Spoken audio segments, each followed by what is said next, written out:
Have you ever met a man who seemed interested, who lingered a little too long in conversation, who remembered a tiny detail you mentioned weeks ago and then suddenly pulled back for no reason you could name? You replayed every text, every glance, every pause in conversation, trying to find the mistake you made. But here's the truth almost nobody tells you. You didn't make a mistake. You were being tested. Not in a cruel, calculated way, but in a deeply human, almost involuntary way that most men don't even realize they're doing. Because when a man starts developing real feelings, something shifts in him psychologically. He becomes more cautious, not less. He becomes more observant, not less. And underneath all of it is one quiet, primal question running through his mind. Can I trust this person with the version of me that isn't polished, isn't confident, isn't in control? That question doesn't get asked out loud. It gets asked through behavior, through silence, through distance, through the small, strange moments that confuse you the most. And by the end of this video, you're going to understand exactly what those moments mean, why they happen, and how to recognize the difference between a man who is losing interest and a man who is quietly, nervously falling. But first, there's one test that happens so early, most women miss it completely, and it changes everything that comes after. That first test is the disappearing act. And it usually shows up right when things feel like they're going well. Now, you've had a great conversation, maybe a great date, maybe a string of texts that felt easy and warm and full of chemistry. And then out of nowhere, he goes quiet. Not rude, not cold, just quiet. A day passes, then two. You start doing the thing almost every person does in this position. You start mentally auditing yourself. Did I say something wrong? Did I seem too eager? Did I text too much, too little, too soon? Here's what's actually happening on his side, and it has almost nothing to do with you specifically. When a man feels a genuine emotional pull towards someone, a part of his brain registers that pull as a kind of risk. Not danger in the physical sense, but danger in the emotional sense. The risk of being affected by someone else's presence, someone else's opinion of him, someone else's ability to disappoint him. Psychologists call this an approach avoidance conflict. He wants to move closer because the connection feels good, but some older, more protective part of his mind wants to pull back because closeness means vulnerability, and vulnerability for many men has historically been treated as weakness. So he retreats, not because the feeling disappeared, but because the feeling arrived faster than his comfort with it did. This is why so many women describe this pattern using the same words. It felt like he was so into me, and then he just vanished. The vanishing isn't the end of the story. It's usually the beginning of it. Because what happens next tells you everything. What happens next is this. He comes back, not always immediately, not always with an explanation, but he comes back. He'll like an old photo. He'll send a message referencing something from weeks ago, proving he never actually stopped thinking about you even during the silence. He'll show up in a way that feels almost like nothing happened, as if the distance was normal, as if you're supposed to just pick up where you left off. And here's where a lot of women get confused, because this return can look like manipulation. It can look like a game. And sometimes, to be fair, it is a game. Some people genuinely do use distance as a manipulation tactic to create anxiety and demand attention. But there's a very different, very common version of this pattern that comes from something much less calculated and much more human. And that's what we need to talk about. Because confusing the two will completely change how you interpret a man's behavior toward you. The difference lies in what happens during the silence, and more importantly, what happens the moment he returns. A man who is manipulating you with distance usually returns with confidence, even smugness. He expects you to be relieved. He expects the power dynamic to have shifted in his favor. There's a coldness underneath the return, a sense that he knows exactly what he's doing, and he's doing it on purpose. But a man who pulled away because he was overwhelmed by his own feelings usually returns differently. There's a slight awkwardness to it, a softness, sometimes even an unspoken apology in his tone, even if he never says the words, "I'm sorry." He might over-explain where he's been. He might ask more questions than usual, almost like he's trying to make up for lost time. He might be a little more attentive, a little more present, as if some part of him is trying to prove that the distance wasn't about you, even though he can't quite say that out loud. This is one of the clearest signs that his silence wasn't rejection, it was retreat. And retreat in psychology is what people do when something feels too important to handle carelessly. Now, here's where it gets even more interesting, because the disappearing act isn't the only test. There's a second one, and it's almost the opposite. Instead of pulling away, some men lean in through teasing, through playful jabs, through what almost feels like light provocation. You probably experienced this. A man who seems to enjoy pushing your buttons a little, who makes jokes that walk right up to the edge of being too much, who watches your reaction closely, who seems almost delighted when you push back instead of getting hurt. Now, this isn't immaturity, even though it can look like it on the surface. This is a very old, very well-documented behavior rooted in something psychologists call proximity seeking through conflict. Teasing creates a safe container for tension. It allows two people to engage in emotional back and forth without the vulnerability of stating real feelings directly. If he says something teasing and you laugh, engage, tease him back, he learns something valuable, that you can handle friction with him, that you won't crumble under a little pressure, that being close to him doesn't mean being fragile around him. This matters more than people realize, because most men, especially men who've been hurt before, are terrified of being with someone who requires constant emotional, careful handling. Teasing is often, underneath the surface, an audition. He's checking to see if you can be both soft and strong at the same time. And if you pass that test without even realizing you were taking it, something shifts in how he sees you. You stop being someone he's simply attracted to, and you start becoming someone he could actually build something with. There's a third test, and this one is quieter, harder to spot, but arguably the most revealing of all. It's the reliability test, though he'd never call it that. It looks like small, seemingly unimportant promises. I'll call you later. I'll send you that playlist. I'll let you know how the interview went. These moments feel too minor to matter, which is exactly why they matter so much. A man who is developing real feelings starts paying attention to whether you follow through on the small things, not because he's keeping score in some calculated way, but because his nervous system is quietly gathering evidence. Can I predict this person? Can I count on what they say? If they say they'll text at 8, do they text around 8? If they say they're excited to see me, does their behavior match their words? This is less about tests he's giving you and more about patterns he's watching in you. Patterns that either build trust or slowly chip away at it. Here's the part that surprises most people.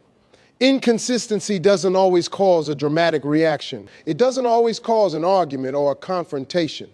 Often it does something quieter, and in some ways more concerning. It causes withdrawal.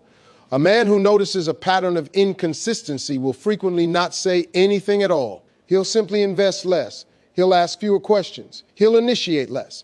And because there's no obvious blow-up, you might not even connect the emotional distance to the missed calls or delayed replies weeks earlier, but his mind connected them. Somewhere in the background, it kept count. This brings us to one of the most misunderstood tests of all, the jealousy test. And I want to be very careful here, because there's a version of this that's healthy and human, and a version that's a red flag, and confusing the two can genuinely hurt you. The healthy version looks like this. He mentions another guy who talked to you, half joking, half curious, watching your face closely as he says it. Or he goes quiet for a beat when you mention plans with a male friend, then recovers and changes the subject. This isn't about control. It's about information gathering. He's trying to understand where he stands, how much you value his presence compared to other people's, whether the connection you two have is unique to him or something you offer freely to everyone. This kind of jealousy, when it's brief, when it doesn't turn into accusations or attempts to limit your freedom, is often just insecurity wearing a casual mask. It's uncomfortable to witness, but it's not dangerous. The red flag version is different. And you need to know the difference before we go any further, because I'm about to tell you something that changes how you'll see every relationship going forward. The dangerous version of jealousy doesn't stay brief. It doesn't recover and move on. It lingers. It turns into questions that feel more like interrogations. It turns into comments meant to make you feel guilty for having a life outside of him. It turns into monitoring, checking your phone, needing to know your location, needing you to justify who you spend time with. This isn't a test born from vulnerability. It's a pattern born from control. And control is never, under any circumstances, a sign of deep feelings. It's a sign of deep insecurity paired with an unwillingness to manage that insecurity like an adult. If you take one thing from this entire video, let it be this. Healthy jealousy is quiet, brief, and self-correcting. Unhealthy jealousy is loud, repeated, and expects you to shrink yourself to fix it. Learning to tell these apart in real time, not weeks later after you're already emotionally invested, is one of the most protective psychological skills you can develop, and most people are never taught how. Now let's talk about a test that almost nobody frames correctly, and that's the vulnerability test, sometimes called the emotional exposure test. This is when a man says something slightly too honest, slightly too raw, and then immediately watches how you respond. It might be a joke that's actually not a joke at all. It might be an offhand comment about a past failure, a past heartbreak, something that didn't work out the way he wanted. It might even be silence after you ask a real question. A pause that stretches a little longer than comfortable, as if he's deciding whether to tell you the truth or give you the easy answer. What he's testing, without fully realizing it, is whether you'll treat his honesty as an opportunity for closeness or as ammunition. Will you make fun of him for it later? Will you use it against him in an argument someday? Will you treat his soft moment with the same gentleness he's offering you? Or will you flinch, get uncomfortable, and rush to change the subject because emotional depth makes you nervous too? This is where so many potential relationships quietly die, not from lack of attraction, not from lack of chemistry, but from a single mishandled moment of vulnerability that neither person ever talks about again. He opened the door just slightly, and it either felt safe to walk through or it didn't. And whichever way it went, he remembered. There's another test I need to mention because it's one of the most common and one of the most painful to go through without understanding it. And that's the priority test, sometimes shown through what looks like inconvenient timing. A man reaches out at 11 at night. A man suggests plans that are last minute instead of thoughtfully arranged. A man seems to want your attention, but only on his schedule, only when it's convenient for him. This can look like disrespect, and sometimes, to be honest, it is exactly that. But there's a psychological layer underneath it that's worth understanding before you assume the worst. Late night reaching out, when it's not the only way he interacts with you, when it exists alongside genuine daytime effort and real conversation, isn't necessarily about low regard. It can actually be about lower defenses. At night, tired, unguarded, many people reach toward the person who feels most emotionally significant to them, not because that person matters less, but because the walls people build during the day, walls of professionalism, walls of composure, walls of not wanting to seem too eager, come down when exhaustion sets in. If the only time he shows up is late at night and there's no accompanying effort during daylight hours, that's a priority problem, and you should trust that pattern completely. But if the late night message is one thread among many, one part of a fuller picture that includes real effort elsewhere, it's often less about convenience and more about which person he can't help but think of when his guard is finally down. I want to pause here and talk about something that ties every single one of these tests together. Because once you understand this, you'll never look at confusing male behavior the same way again. Almost none of these behaviors are conscious strategies. Men are not, generally speaking, sitting there thinking, I will now deploy the disappearing act to see if she chases me. That framing makes it sound calculated, almost cynical, and for most men, it isn't. What's actually happening is something much more primitive and much more honest, even if it doesn't feel that way from the outside. Feelings, real feelings, the kind that carry the possibility of real loss, trigger the same threat response systems in the brain that danger does. Attachment and fear are wired closer together than most people realize. So when a man starts to genuinely care, his nervous system doesn't just produce warmth and excitement, it also produces caution, hesitation, self-protective behavior, because somewhere in his history, whether he can name it or not, he learned that caring about someone means giving them the power to hurt him. The pulling away isn't a strategy. It's a nervous system trying to protect itself from something it hasn't fully agreed to want yet. The teasing isn't a game. It's a way of testing safety without saying the word safety out loud. The jealousy, when healthy, isn't control. It's fear translated into a question he doesn't know how to ask directly. Once you see all of these behaviors as fear wearing different costumes, they stop being confusing and they start being predictable. This is exactly why so many women say the same thing after finally understanding this pattern. They say, It wasn't about me not being enough. It was about him figuring out if he could trust himself with how much he actually felt. That distinction changes everything. Because if the problem is never really about your worth, if it's about his internal negotiation with vulnerability, then the anxious cycle of overanalyzing your own behavior, wondering what you did wrong, replaying conversations at midnight, looking for your mistakes starts to lose its grip. You stop asking, what's wrong with me? And start asking a much more useful question.